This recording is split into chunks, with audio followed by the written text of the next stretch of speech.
there's this Andrew Schultz video that's been going around over the last week or so. Yeah. That's been really polarizing, in regards to his mindset and his, I guess, comments in regards to black women. So he had a couple UK podcasters, was it ShxtsnGigs or some shit like that? ShxtsnGigs. Yeah, so he had them on, and they were getting real comfortable. Now, if you know anything about Andrew Schultz, his whole shtick is racism, stereotypes, and kind of just digging deep into them and just finding the humor in it, right? So he's very successful, probably one of the biggest comedians in comedy right now, just in totality.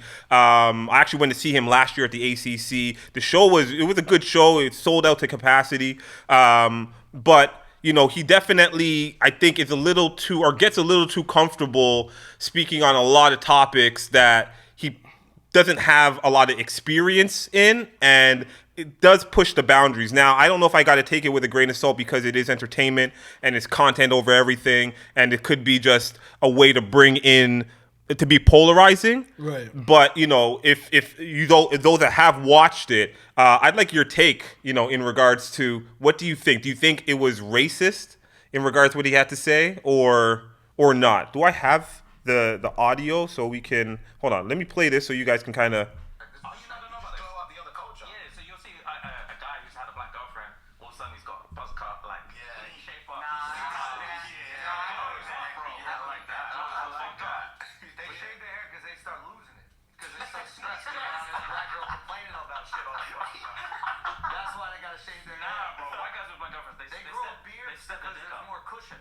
Slap the fuck out of them.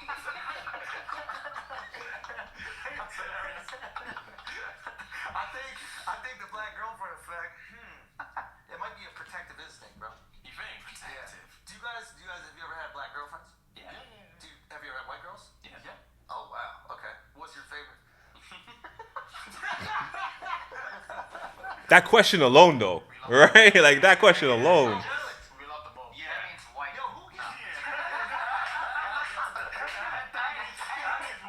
So that's pretty much in a nutshell. And again, keep in mind, right? Like, this is his platform, right? And they're his guests. So, to a certain degree, you got to kind of understand that he's in his environment and can pretty much do whatever he wants and say whatever he wants to his fan base.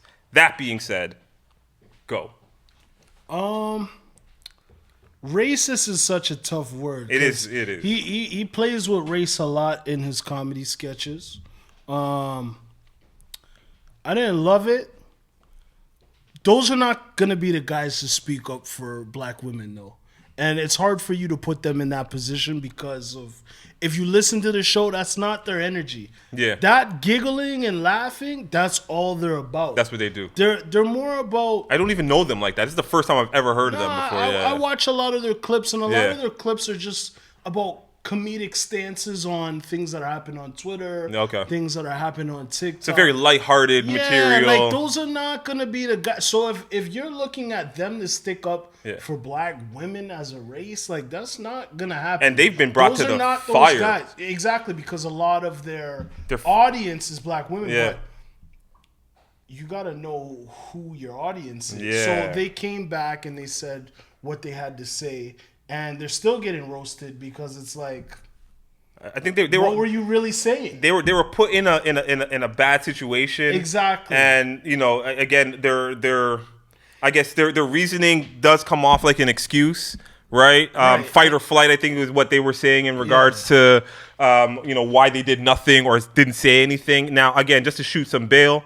I get, being an up and coming podcaster, entertainer, being on one of the biggest comedians platforms in the country, and not trying to be out of pocket and not trying to ruin all of this equity that you've built up. So I get it. That's a tough spot to be in. What do you say, Juice? What do you think? Did you guys ever watch Atlanta?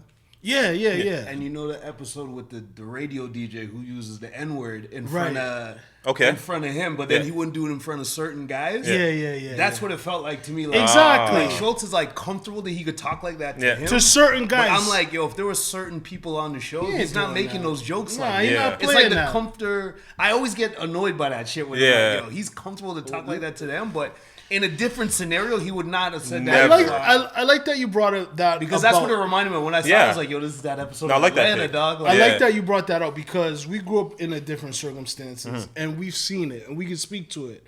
And I'd love for you to speak to it. Sometimes people get too comfortable with you and they don't know where to draw the line. Yeah. And you got to put them back in their place, right? Yeah. But are these the guys to do it? They're not the guys to do it, but it's like the fact that like he felt like he could do it to them. Yeah. Well, he's playing in your face. Yeah. That's the thing about like he might make that joke with like if you would have done it with Charlamagne, I'm like they're friends. Like and he got that cosign. Like they have a rapport that's like Charlamagne's like whatever, like that's my guy. But to do it to like But that being said too, Charlamagne has been getting roasted for letting, because a lot of people say that he lets him get off with a lot that he shouldn't get off, or he wouldn't be able to get off in other environments, right? So they're putting it on Charlamagne to kind of check my boy, to you know what I mean? But but how's he wouldn't be able to roast other communities like that. Absolutely. Right, at the end of the day. So for me, I feel like it was super out of pocket. Like he's way too comfortable, as we've all said. Inappropriate, but I think it's something that, as black people, it's par for the course. I think you can't get upset about it because it's out there. It's not going to be the last time. It was not the first time. There's it's the same world, but different games are being played at the same time, right? So I think when you kind of understand that. I think it's up to the individual, up to the culture to put themselves in positions of success, and learn from scenarios like this, right? Like you also have to kind of always be on guard, and as a guest in a certain environment, you gotta be prepared, right? I feel like these guys got a little too comfy in that setting, and then they got kind of caught off guard, and then the rest is history. Exactly what you were saying. You got to be aware because regardless. You're a man first. You can't let anybody play with you. Yeah, and I think you got to know, I have an audience already. Like, I'm banking on getting more people from being on the show, and I'm on an international tour and whatnot, but all money's not good money. It's not. It's not. It's not. I don't need... and not all looks are good looks. I'm not going to give up who I am just to get a different audience. Yeah. You know what I'm saying? I don't fault those guys. And they were in a sticky position. Yeah, they're in a sticky position. And I see the NFL player, the ex-NFL player, talk about. Yeah, Ryan Clark. Ryan Clark was talking about how like European blacks versus USA black. I don't like that. I don't even know that take. I don't like that. Yo, the UK has a history of like. Yeah, they absolutely. should be more. They're the ones that revolt. They're from the Crown era. Yeah, like they had it. Worse than a lot of people. You know what I mean? So I don't like that when they're like, oh, that's their mannerisms.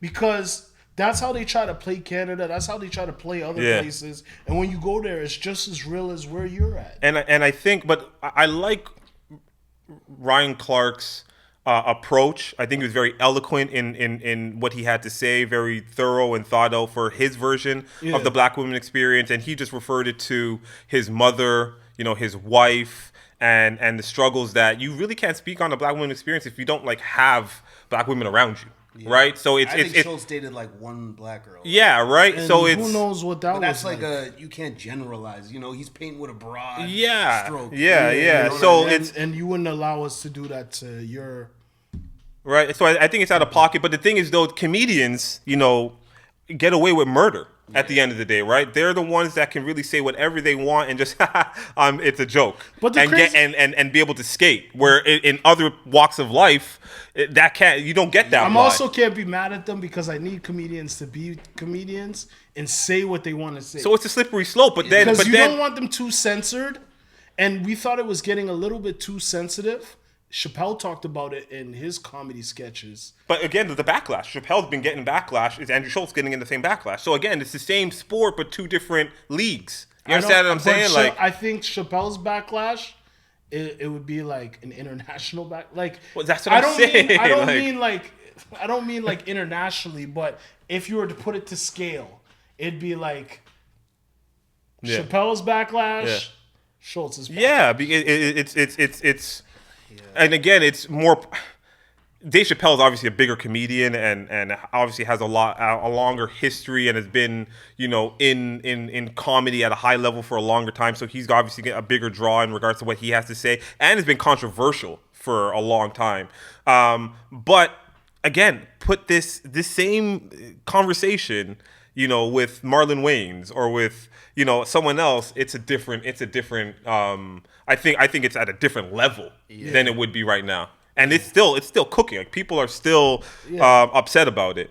Well, my girl was the one that was like, "Yo, you guys need to talk." I feel like there's a way you could make like tasteful race jokes. You Absolutely. know what I mean? Like, so he could have done it in a funny way that was like, okay, like you kind of know the community, and you know what I mean? Because usually in his act, he does stuff that's like very like. He's like, oh, it's like, you know, Toronto shit. Well, like, I was saying that he does good jokes that is like, you know what I mean? When he was in Dubai, he was making jokes that are like tasteful, but it's like niche jokes. So he could have done that. When he came to the ACC, like, again, like I knew Andrew Schultz. I knew Andrew Schultz for being, you know, a guy that roasts people in the first couple rows. Like, that was his thing from what I knew about Andrew Schultz, but I didn't really follow him. So, you know, got tickets, went to the show last year, and I was impressed. Like, again, like, I'm not a biggest fan of his comedy, but the way that he was able to own the crowd, the way that he did the research, like, he was dropping jokes about Doug Ford, about like Square One, like, you know what I mean? So local things. So I appreciate that. I think you gotta respect that. Now, keep in mind, like, I don't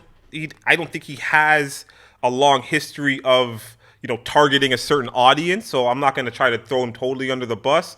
We'll see how this progresses. We'll see if an apology comes out of some sort. Right. He doesn't seem like that type of guy. But we'll see. Again, he's a comedian, and comedians get away with it, right?